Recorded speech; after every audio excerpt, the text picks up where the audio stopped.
नमस्कार, मैं हूं आपके साथ राहुल ओझा। भारत के तीखे तेवर से पाकिस्तान में खलबली मची हुई है। पाकिस्तान कितना डरा हुआ है, इसका अंदाजा इसी से लगा सकते हैं कि पाकिस्तान ने आतंकी हाफिज सईद की सुरक्षा के लिए सबसे सुरक्षित कैंट इलाके में शिफ्ट कर दिया है। जानकारी के मुताबिक पाकिस्तान ने आतंकी हाफिज सईद की सुरक्षा में पैरा कमांडो को तैनात कर दिया है। भारत की चेतावनी और एक्शन से घबराया पाकिस्तान अब अपने आतंक के आकाओं को बचाने में जुट गया है।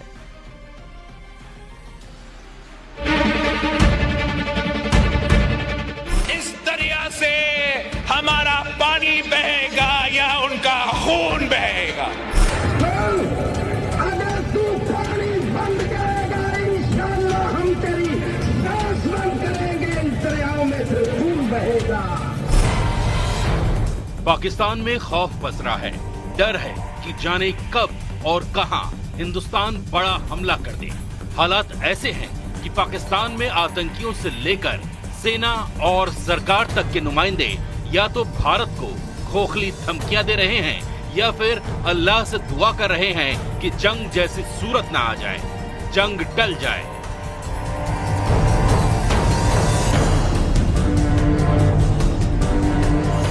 इस खौफ का एक हिस्सा आतंकी संगठन लश्कर-ए-तैयबा के खेमे में भी है। मुंबई हमलों के मास्टरमाइंड लश्कर-ए-तैयबा के चीफ हाफिज सईद की सुरक्षा के लिए पाकिस्तान की सेना जी जान से जुट गई है, क्योंकि पाकिस्तान को लगता है कि पहलगाम का बदला लेने के लिए भारत मोस्ट वांटेड आतंकी को ठिकाने लगा सकता है। भारत के एक्शन से हिल गया पाकिस्तान।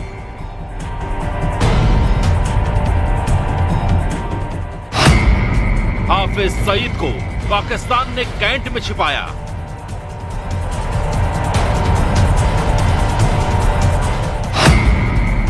मुनीर ने बदल दिया हाफिज सईद का ठिकाना।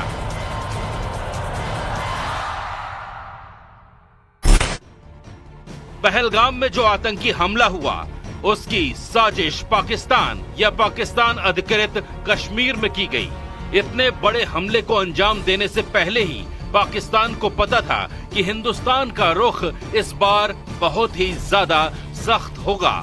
पाकिस्तान को पता था कि पुलवामा और पठानकोट का बदला लेने के लिए भारत ने सर्जिकल स्ट्राइक और एयर स्ट्राइक को अंजाम दिया था। ऐसे में पहलगाम हमले के बाद भी बड़े एक्शन की आशंका उन्हें पहले से थी और इसीलिए 4 महीने पहले ही लश्कर-ए-तैयबा के चीफ हाफिज सईद का ठिकाना बदल दिया गया।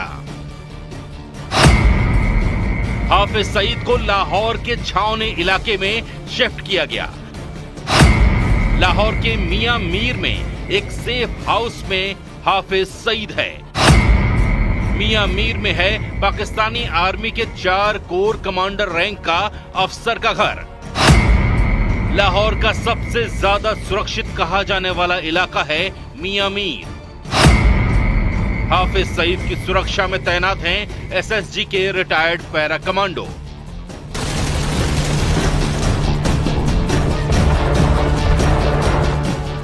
चार महीने पहले ही पाकिस्तानी आर्मी ने हाफिज सईद को कैंट एरिया के मुनीर रोड में ऑफिसर कॉलोनी के नजदीक बने एक सेफ हाउस में शिफ्ट कर दिया था और अभी वो वहीं पर पाकिस्तानी आर्मी की पूरी निगरानी में है।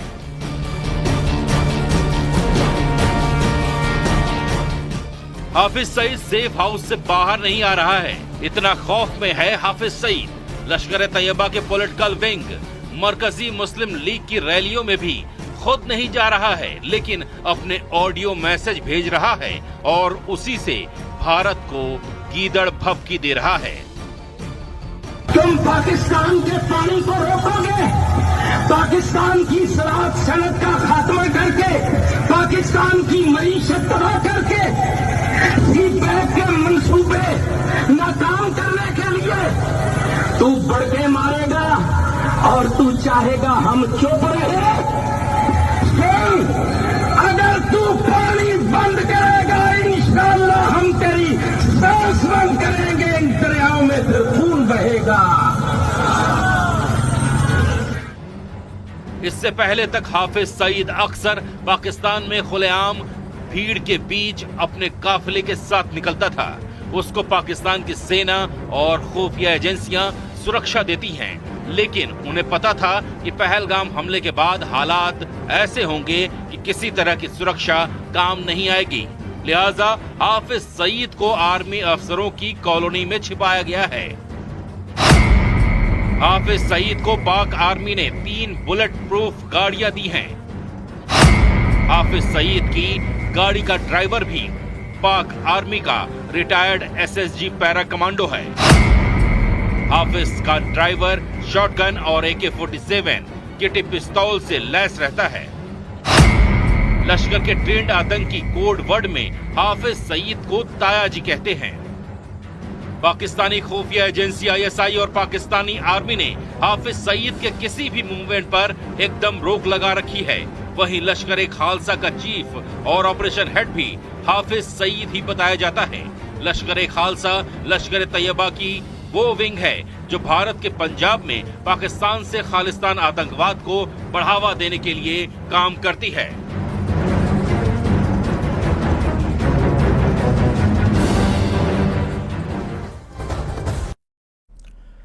पहलगाम हमले के बाद जम्मू कश्मीर में आतंकी के खिलाफ एक्शन में AI यानी आर्टिफिशियल इंटेलिजेंस की हाईटेक टेक्नोलॉजी भी शामिल हो गई है। सार्वजनिक जगहों पर AI से लैस CCTV कैमरे लगाए गए हैं। इन कैमरों की खास बात यह है कि ये भीड़ में भी संदिग्ध को पहचान लेगा।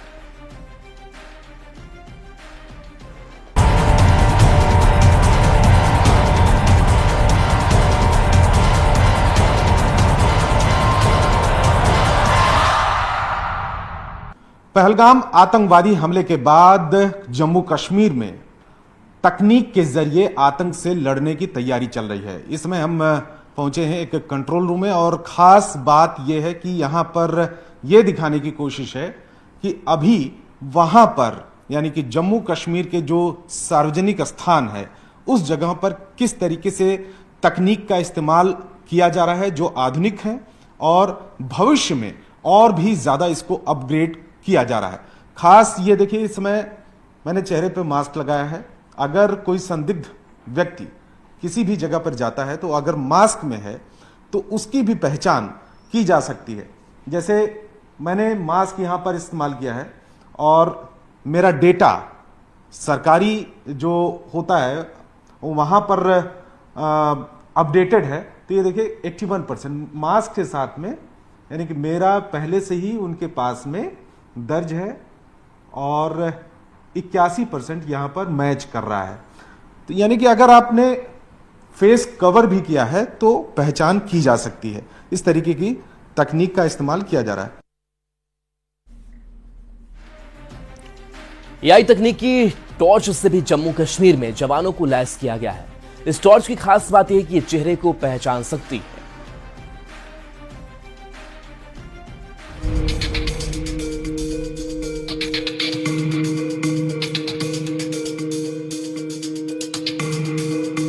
क्या है अगर आप थोड़ा बताएं? जो ये टॉर्च कैमरा है और ये आधुनिक है बहुत ज्यादा। बिल्कुल बिल्कुल, ये कैमरा है जो टॉर्च की तरह दिखता है, नॉर्मल टॉर्च की तरह ही आप इसे वो कर सकते हो।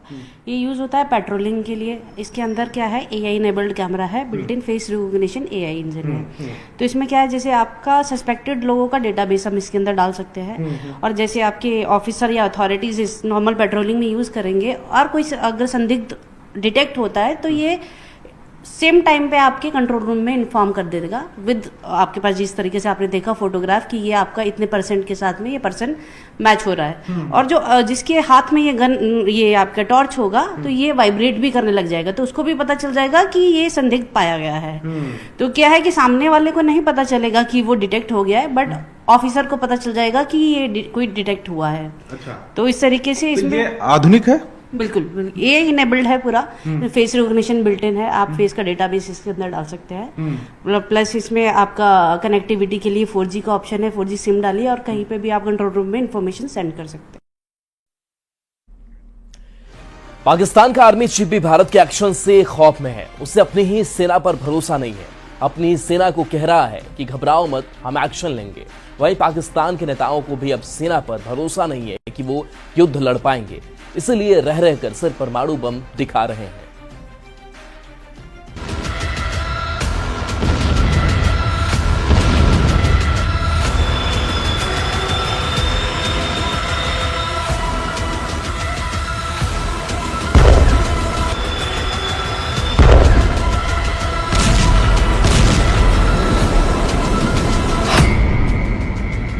पाताल से बाहर आया आसिम मुनीर।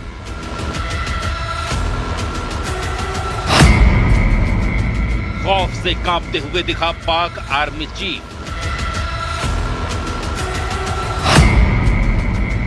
हिंदुस्तान की दहशत से ही मर जाएगा मुनीर।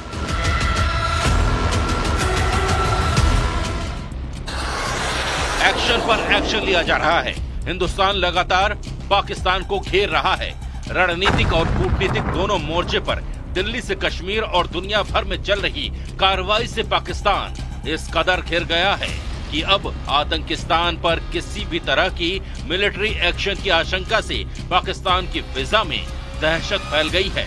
और ये दहशत उस फौज में सबसे ज्यादा है जिसका जनरल खुद पहलगाम हमले के बाद से पाताल में घुसा हुआ था।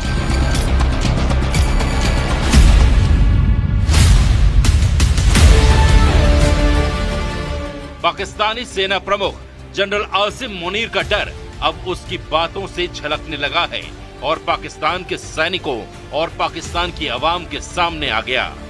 आसिम मुनीर रावलपिंडी के टीला फील्ड फायरिंग रेंज में पहुंचा था, जहां पाकिस्तान की मांगला स्ट्राइक कॉर्प्स हैमर स्ट्राइक अभ्यास कर रही थी। यह अभ्यास पाकिस्तान की बेचैनी और आशंका को दिखाता है, जिसमें वास्तविक युद्ध जैसे हालात बनाए गए।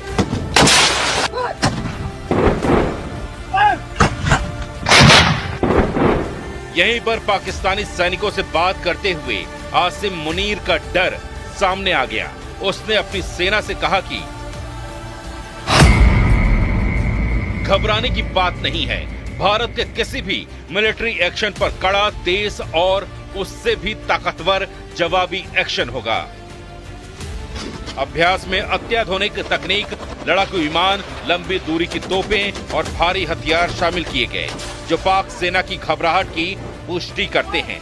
भारत की ओर से लगातार हो रही सैन्य तैयारियों और ठोस रणनीतिक एक्शन ने पाकिस्तान को बुरी तरह हिला दिया है। ऐसे में पाकिस्तान का ये सैन्य अभ्यास और जनरल मुनीर की दहशत से भरी बयानबाजी उस डर को सामने लेकर आ गई है।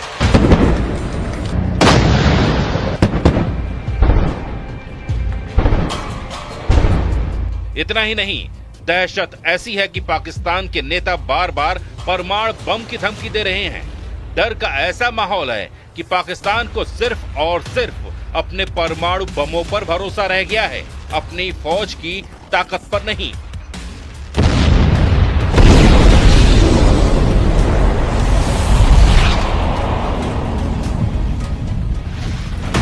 भारत ने रणनीतिक फैसला लिया कि सिंधु नदी समझौते पर रोक लगा दी जाएगी। पाकिस्तान में इतने से ही दहशत फैल गई और एक के बाद एक बयान आने लगे।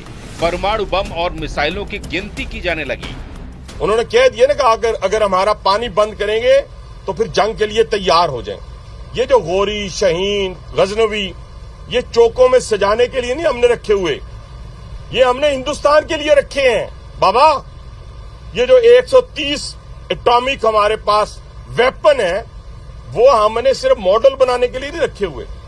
और आपको पता ही नहीं कि हमने पाकिस्तान के किस किस हिस्से में रखे हुए हैं। ये दुनिया भी जानती है, आप भी जानते हैं।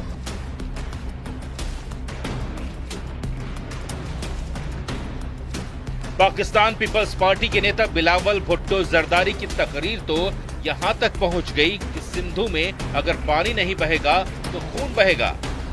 भारत को कहना चाहूंगा कि सिंधु हमारा है और सिंधु हमारा रहेगा। या इस दरिया से हमारा पानी बहेगा या उनका खून बहेगा।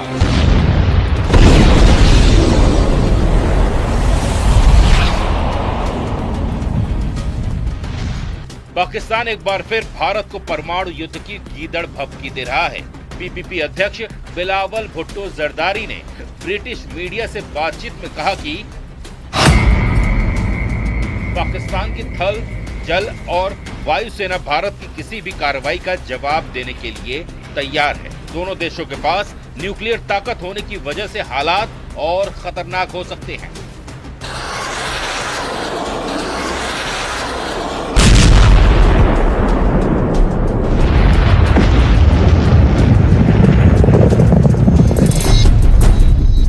इससे पहले पाकिस्तान के रक्षा मंत्री ख्वाजा आसिफ, रेल मंत्री हनीफ अब्बास और अमेरिका में पाकिस्तान के राजदूत शेख रिजवान भी इसी तरह की धमकियां दे चुके हैं। पहलगाम हमले के बाद जहां भारत लगातार आतंकिस्तान के खिलाफ सख्त एक्शन ले रहा है, वहीं पाकिस्तान खुद को विक्टिम दिखाने की कोशिश में जुटा है और लगातार एटम बम की गीदड़ भभकी दे रहा है।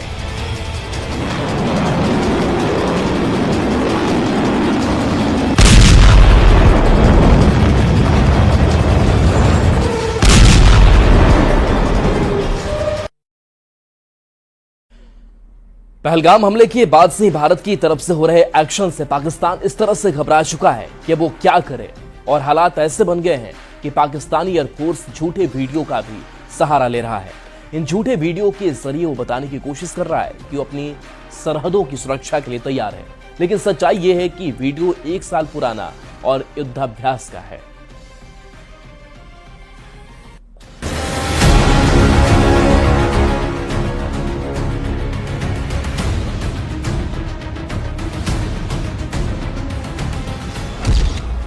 पाकिस्तान का झूठ फिर हुआ बेनकाब।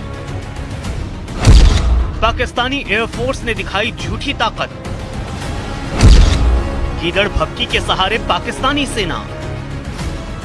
पहलगाम अटैक के बाद से भारतीय एक्शन से पाकिस्तान किस कदर थर-थर कांप रहा है, वो युद्धाभ्यास के इस वीडियो से साफ दिख रहा है। इस वीडियो के जरिए पाकिस्तान की पोल एक बार फिर से खुल गई है, उसकी एयरफोर्स एक बार फिर से बेनकाब हो गई है। पाकिस्तानी डीजीपीआर की तरफ से जारी इस वीडियो के जरिए दावा किया गया कि पाकिस्तान की एयरफोर्स यानी PAF अपनी देश की सीमाओं की रक्षा के लिए किस तरह से तैयार है। लेकिन जब इस वीडियो की पड़ताल की गई, गहराई से जांच की गई, तो सच्चाई कुछ और ही सामने आई।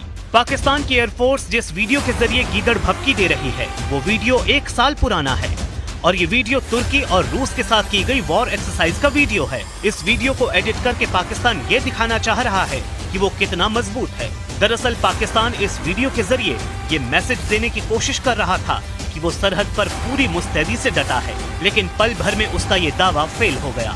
पुराने वीडियो के जरिए झूठी ताकत दिखाने वाली पाकिस्तानी एयरफोर्स एक बार फिर से बेनकाब हो गई।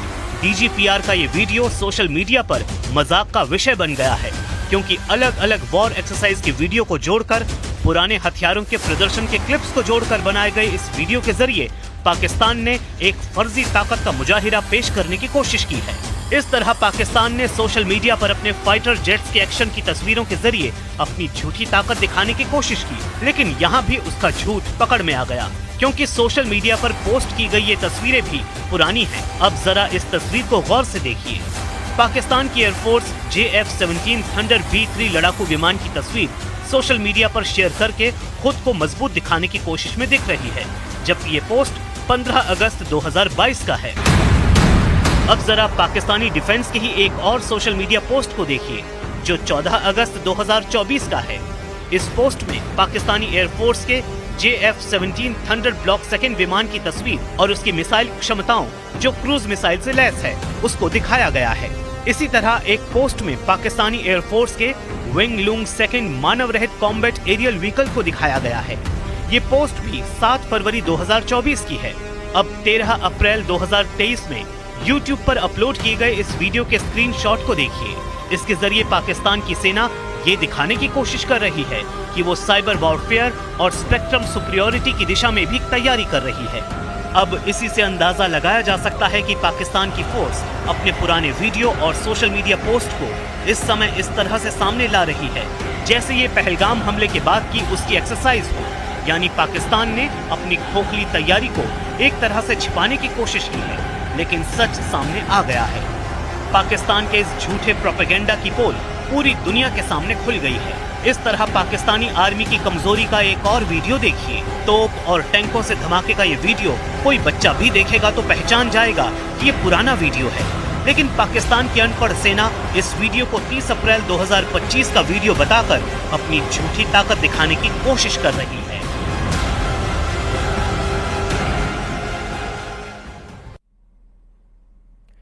पहलगाम अटैक पाकिस्तान को कितना भारी पड़ने वाला है, उसने कभी सपने में भी नहीं सोचा होगा। एक तरफ सिंधु जल संधि खत्म करने से पाकिस्तान टेंशन में है, तो दूसरी तरफ वीजा पर रोक लगने से कोई भी पाकिस्तानी भारत आकर इलाज नहीं करवा पाएगा। भारत की तरफ से पाकिस्तान में होने वाले दवा के निर्यात को बंद कर दिया गया है, जिससे पाकिस्तान में ऐसा हाहाकार मचने वाला है कि वहां दवाइयों के दाम कई गुना बढ़ने वाले हैं।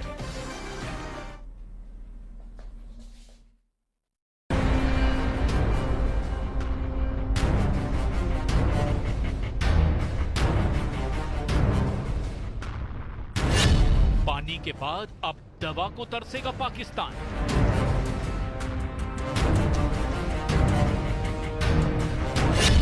बुखार और सिर दर्द से ही मर जाएगा पाकिस्तान।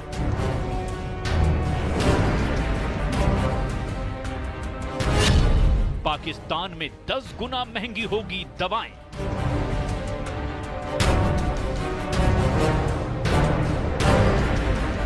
पहलगाम में आतंकी हमला पाकिस्तान को बहुत भारी पड़ने लगा है।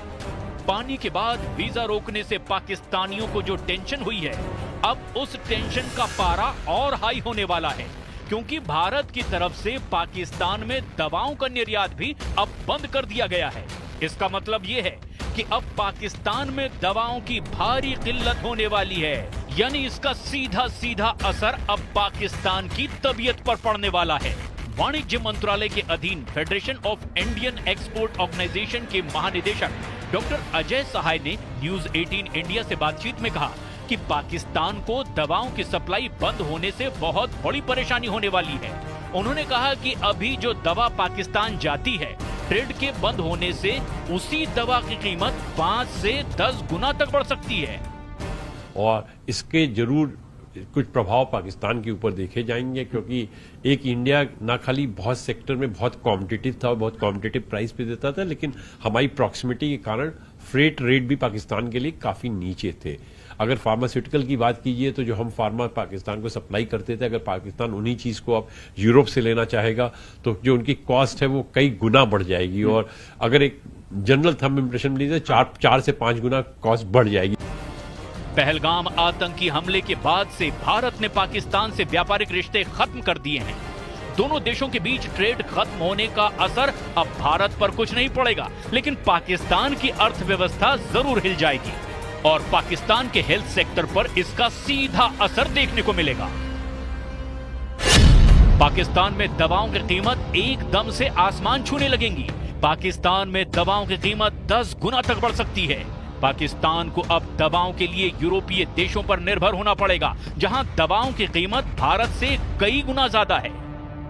हमारा एक्सपोर्टर पाकिस्तान साथ कोई डील नहीं कर रहा है। ये डिफरेंट बात है कि हम किसी कंट्री को एक्सपोर्ट करते हैं, वहां कोई ट्रेडर भेजता है तो पाकिस्तान को एक्शन लेना चाहिए। अगर ये सिचुएशन है तो पाकिस्तान के पास जो ऑप्शन है वो किसी दूसरे कंट्री से फार्मा लेना है। और दूसरा कंट्री जो प्रॉक्सिमिटी में आता है वो यूरोपियन यूनियन है। यूरोपियन यूनियन की जिस तरह की प्राइसेस है वो प्राइस अफोर्ड करना कॉमन कंज्यूमर के लिए पाकिस्तान में बहुत मुश्किल लाएगा। आतंकियों के पनाहगार पाकिस्तान को अब समझ में आने वाला है कि उसने पहलगाम अटैक करके कितना बड़ा दुस्साहस किया है। अब पाकिस्तान के हुक्मरानों की सबसे बड़ी गलती का भुगतान पाकिस्तान की आवाम भुगतेगी। जानकारी के मुताबिक जीवन रक्षक दवाओं की बड़ी खेप पाकिस्तान जाती है। इसमें सामान्य तौर पर सर्दी, खांसी, बुखार से लेकर के शुगर और ब्लड प्रेशर की दवाएं भी शामिल होती है, जो पाकिस्तान में भारत से इंपोर्ट होती हैं। इसके साथ ही कैंसर की दवाएं आमतौर पर काफी महंगी होती हैं। इसमें से भी कुछ दवाएं पाकिस्तान भारत से इंपोर्ट करता है। व्यापारिक रिश्तों के खत्म होने से नुकसान पाकिस्तान का होगा, क्योंकि उसे दवाओं की ज्यादा जरूरत होती है। अब ये जानना भी जरूरी है कि भारत ने बीते 3 सालों में पाकिस्तान को कितनी कीमत की दवाएं एक्सपोर्ट की है। फार्मेक्सिल के आंकड़ों के मुताबिक वित्त वर्ष 2023 में भारत ने पाकिस्तान को 19 करोड़ 14 लाख डॉलर का फार्मा एक्सपोर्ट किया है, जबकि वित्त वर्ष 2024 में आंकड़ा 17 करोड़ 65 लाख डॉलर का हो गया। ताजा आंकड़ों के मुताबिक दोनों देशों के बीच फार्मा व्यापार लगभग 20 करोड़ डॉलर का है। और चलिए न्यूज़ 18 बिहार झारखंड पर खबरें आपके लिए लगातार जारी हैं।